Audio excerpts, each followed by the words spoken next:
চীন সফর শেষে ফিরেছেন প্রধানমন্ত্রী। বেইজিংয়ে শি জিনপিং তারেক রহমান বৈঠকে ত্রিদেশীয় করিডোরের প্রস্তাব, ইতিবাচক বাংলাদেশ।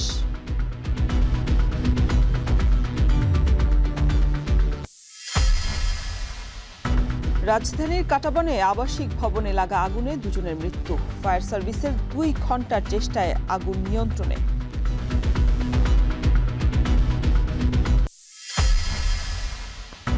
রাজধানীর 4 বাস টার্মিনাল সরানোর উদ্যোগে মিশ্র প্রতিক্রিয়া।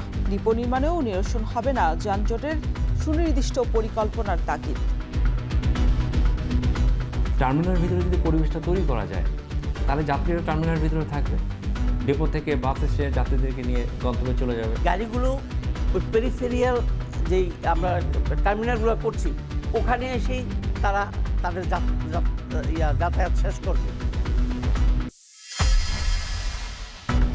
এল নিনোর প্রভাবে বদলাচ্ছে দেশের জলবায়ু। ভ্যাপসা গরমে অস্বস্তি, মৌসুমি বায়ুর অভাবে রাতেও কমছে না তাপমাত্রা।